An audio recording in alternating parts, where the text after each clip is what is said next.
It starts with a letter in the mail. Coverage denied. Suddenly, your biggest asset, your home, is a ticking time bomb. Across America, from the wildfire zones of California to the hurricane coasts of Florida, insurance premiums aren't just rising. They are becoming a luxury item that millions can no longer afford. But while you're debating whether to rebuild or run, Wall Street is quietly betting on your destruction. This isn't just a climate crisis anymore. It is a financial execution. You think you're paying for protection against the weather? No. You are paying for someone else's bad bet. To understand how we went from safe and sound to uninsurable, we have to look back at a time when the system actually absorbed the shock. So when did the safety net turn into a trap?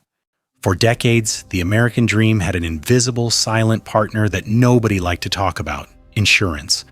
It was the boring, calm, unsexy bedrock that made the 30-year mortgage possible. Without it, no bank in their right mind would lend you $500,000 for a pile of wood and drywall that could burn down overnight. Back in the golden age of stability, let's look at the late 1960s and 70s. The system operated on a simple, almost noble promise: risk pooling. The logic was straightforward. We all pay a little bit into a massive pot, so that if tragedy strikes one of us, the pot pays out. It wasn't about profit. It was about survival. In fact, when private companies realized that flooding was too risky to cover, the government stepped in. In 1968, Congress passed the National Flood Insurance Act. The goal wasn't to make money. The goal was to ensure that a natural disaster didn't turn into a permanent economic death sentence for the American family. For the next 30 years, this system worked. Premiums were boringly predictable. If a hurricane hit, checks were cut. If a fire started, homes were rebuilt. The insurance market was a utility, stable and reliable, much like your water or electricity. Throughout the 1980s and even into the 90s, the financial world viewed weather events as acts of God, random, rare anomalies that were statistically manageable. You paid your $500 a year, and you slept soundly knowing that the financial system had your back. The risk was spread so thin across millions of people that no single disaster could break the bank. It was a paradise of mathematical stability. But this paradise wasn't lost by accident, and it certainly wasn't lost just because the weather got worse. While you were sleeping soundly, a new group of players entered the casino. They realized that stability was bad for business, and that your potential catastrophe could be packaged, securitized, and sold to the highest bidder. The safety net didn't just break, it was sold for parts. So when did the math break? Pinpointing the exact moment the system glitched is actually quite easy. It was August 24th, 1992.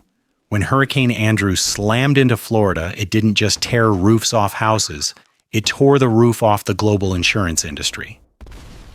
Before Andrew, computer models estimated the maximum probable loss for a storm at about $4 billion or $5 billion. Andrew caused $15.5 billion in insured losses, $34 billion in today's money. The aftermath was a bloodbath. 11 insurance companies went bankrupt immediately. They simply didn't have the cash. The industry realized with terrifying clarity, we cannot afford the weather anymore. This is where the glitch happened. Instead of fixing the infrastructure or addressing the climate data, Wall Street invented a new financial product in the mid-90s, the Catastrophe Bond, or CAT bond. Here is how this scam works, and please listen closely because your premiums are paying for it. Insurance companies realized they couldn't hold the risk, so they securitized it. They bundled your potential tragedy into a bond and sold it to hedge funds and pension plans. The deal is simple. Investors put up millions of dollars. If the wind doesn't blow and the earth doesn't shake, those investors get massive high-interest returns funded by your skyrocketing premiums. But if a disaster does hit, the investors lose their principal, and that money goes to pay the claims. It sounds like a smart backup plan, right? Wrong. It turned your home safety into a casino chip. Fast forward to today. The frequency of billion-dollar disasters has exploded. According to NOAA, in the 1980s, The US averaged about 3 such events a year. In 2023, there were 28.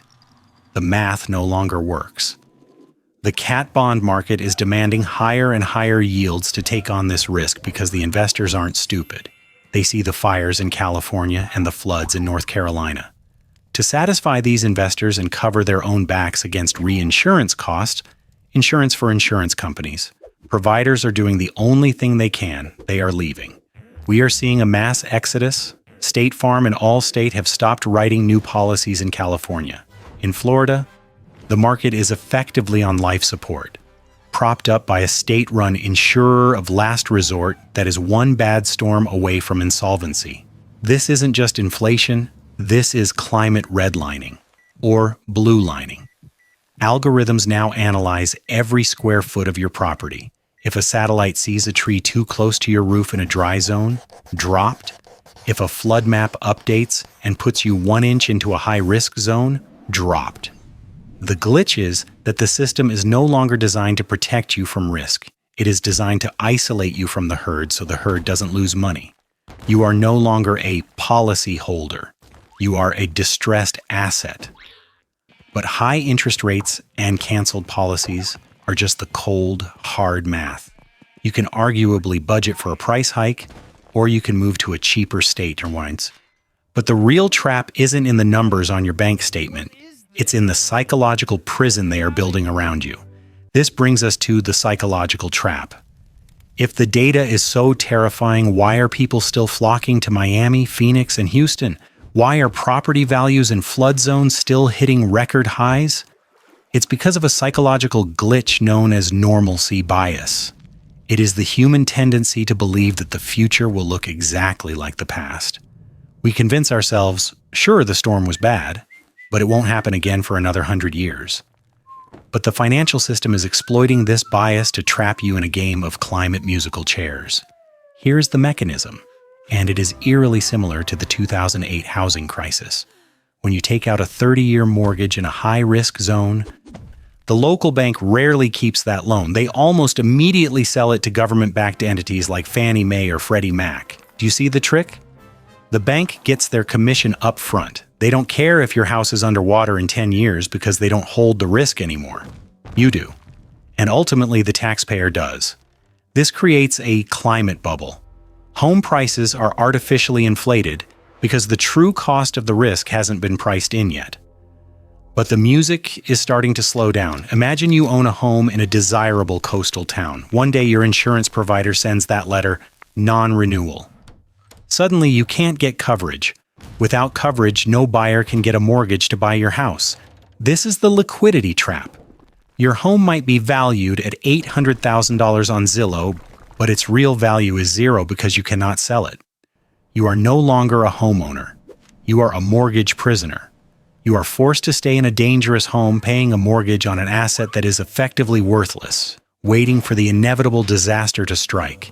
It's like running on a treadmill that's slowly heating up. You can't jump off because you'll lose your life savings, so you keep running, hoping the heat goes down. But the heat isn't going down. The insurance companies have already left the gym. The banks have sold the treadmill. And you are the only one left sweating.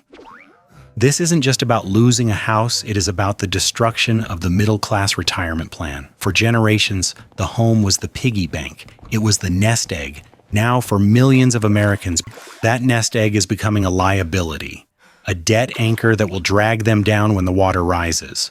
So is this simply an unfortunate act of nature that we have to accept? Or is this a calculated offloading of bad debt onto the working class? The verdict might make you realize that the storm isn't the only thing coming for your wallet. So to answer the question, who pays when the disaster strikes? The answer is painful, but simple. You do. And you pay twice. First, you pay through the skyrocketing premiums that bleed your monthly budget dry, funding the yields for those Wall Street catastrophe bonds. And second, you pay through your taxes when the government inevitably has to step in to bail out the failed system because the private sector has fled the scene. This is the classic economic playbook. Privatize the profits. Socialize the losses. When the weather was calm, the insurance companies and banks made billions in profits from your premiums and mortgage interest. Now that the weather is turning violent, they are handing the bill to the taxpayer. The invisible hand of the market has packed its bags and moved to higher ground, leaving the visible hand of the government and your wallet to clean up the mess. The reality is that we are witnessing the beginning of a great real estate repricing. The value of land is being rewritten not by supply and demand, but by physics, and physics does not negotiate. If you are a homeowner or plan to be one, you need to stop looking just at the price tag and start looking at the risk map. The era of safe real estate is over. We are entering the era of resilient real estate. And the difference between the two will cost you everything. So, I have to ask you, have you checked your insurance premium lately? Has it doubled, tripled, or have you been dropped completely? Let me know in the comments below. I want to see just how wide this map of uninsurable America really is. If you want to understand why everything else in the economy feels broken, click this video here.